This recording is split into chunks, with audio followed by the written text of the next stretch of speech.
பொடி நடையாக அமெரிக்காவை வலம் வருவோம். கடல் மேல் சிவப்பு கம்பளம் விரித்து ஐரோப்பாவில் குடி புகுவோம்.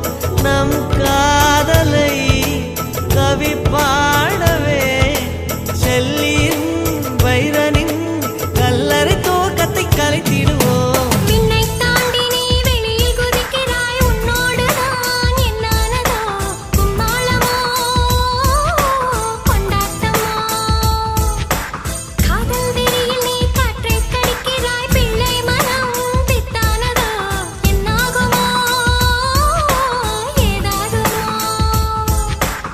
வாடை காற்றுக்கு வயசாச்சு, வாழும் பூமிக்கு வயசாச்சு.